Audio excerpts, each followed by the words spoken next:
We are cruising through downtown French Quarter district of New Orleans.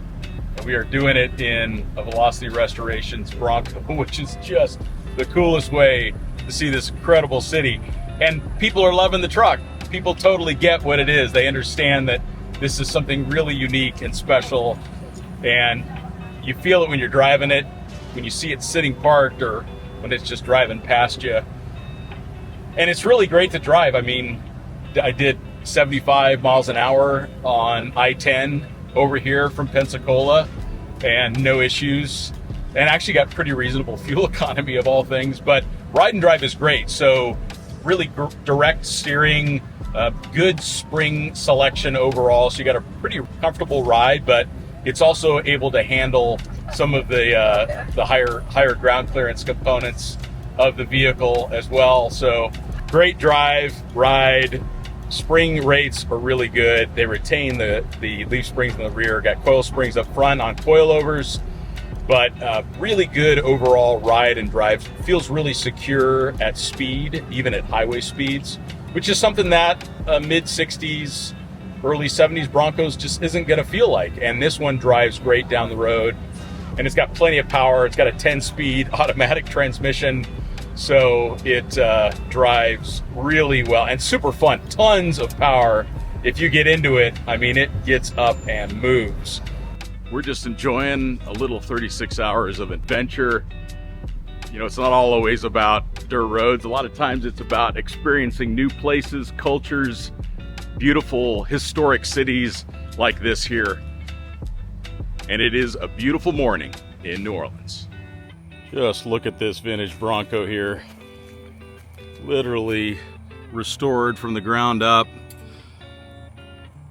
All new suspension, refurbished chassis, new axles. Beautiful paint. I mean, I love the graphics package on this thing. Modern drivetrain, 10-speed automatic, high horsepower V8. BF Goodrich all-terrain tires, and it's got their new soft top, which is proprietary to them. Nice clear windows, fold and tumble rear seat. Still has the leaf springs in the rear. And even the fender cut in the back is really clean. You know, it makes room for the bigger tires, but it isn't as obnoxious as a typical cut fender on a Bronco.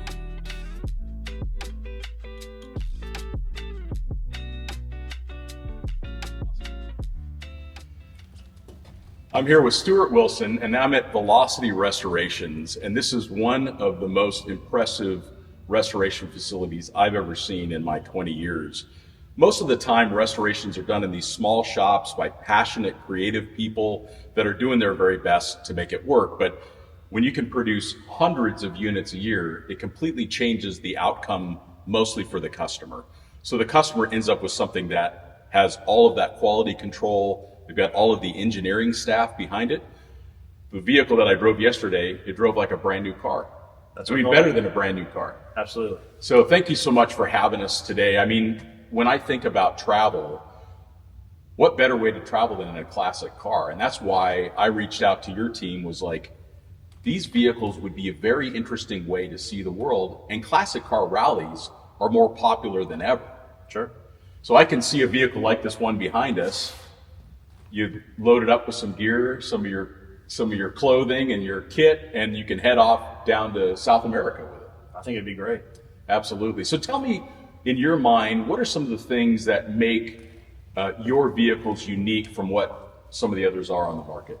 Yeah, I think there's if you look at the market, you're sort of online and you're searching for a Bronco or a truck or anything, they all sort of look the same from the computer, right? And so the real difference with our vehicles is really starts at the beginning of the process before we ever even sort of lay the first wrench on them. You mentioned it, but our engineering team, most companies, most restoration shops don't have a repeatable product with an engineering team behind it. They sort of go out, the customer comes in, build me one truck, and it's the first time they might be building that model.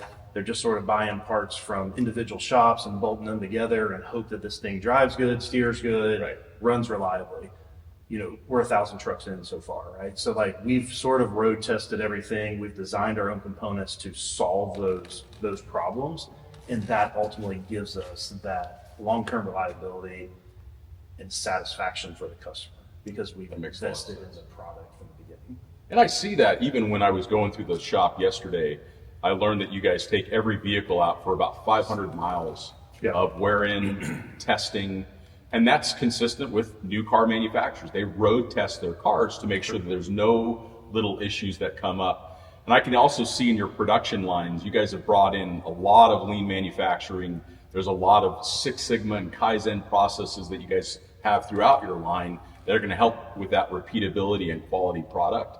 And that is something that I've never seen before at a restoration facility. They are definitely restorations.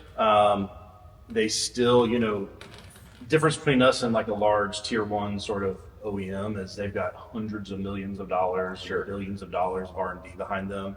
We are still sort of limited to some of the aftermarket components. And so, yeah, we go out, we put 500 miles on these. And if they have an engine problem, they got a transmission problem, they got a leak, we go out and put another 500 miles. Sure. So, our job, because we are sort of coming behind some aftermarket components, is pick our battles. What do we need to go out and develop a new product to solve the off the shelf sort of problem? And then we've got to go out and road test this thing to the nth degree to make sure our customer doesn't have an issue with that problem. But I did notice like you guys use vintage air, and that's one of the best air conditioning systems in the segment. Sure. So the quality of the products that you're using, I'm seeing brand new axles going underneath these trucks. And then you guys have recently started to design with a partner, you've designed your own chassis. So a lot of these like C10s and these other vehicles that you have, the Ford F100, you guys have them on independent front suspensions. So one of the things that's really interesting with these being restored original vehicles is the fact that you have so many options around performance and capability. So one of the things that looks like you guys have done is you've partnered with some chassis manufacturers to make these high performance independent front end suspensions. So let's talk a little bit about that. Yeah, so we've partnered with Roadster Shop. Roadster Shop is like top of the sort of plateau in the chassis market. We've partnered with them to develop a chassis for each one of our products. We do have the option of sticking with the original chassis. Some people want to sort of just stay original, and then some people want to upgrade that, and that's one of our upgrades, whether it's chassis platform, suspension, superchargers, things like that. If you're a person that wants a little bit more performance.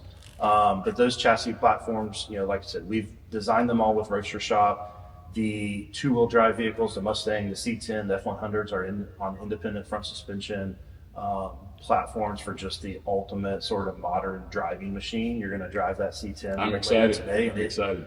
It's just like a little Indy car. I mean, it's just super cool. From the four-wheel drive side, we do maintain solid axle, but they're on coilover, four-lane, triangulated sort of type setups. And, maybe not today's Chevy truck platform, although we are working on a chassis similar to that with Roadster Shop for some sort of higher end builds right now.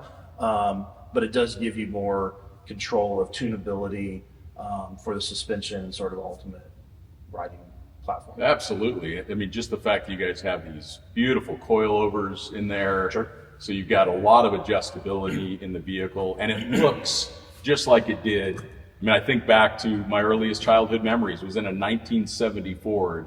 Sure. So to spend time in that vehicle yesterday was just incredible. And I just want to compliment you and your team on the work that you guys have done to create vehicles that someone could buy and drive around the world. Yeah, we, something that you sort of mentioned and that really strikes a chord with me is when I've designed these cars is really to sort of stick to the true heritage feel of the vehicle. The look, there's a lot of custom shops out there that have, $500,000 cars, $1 million cars.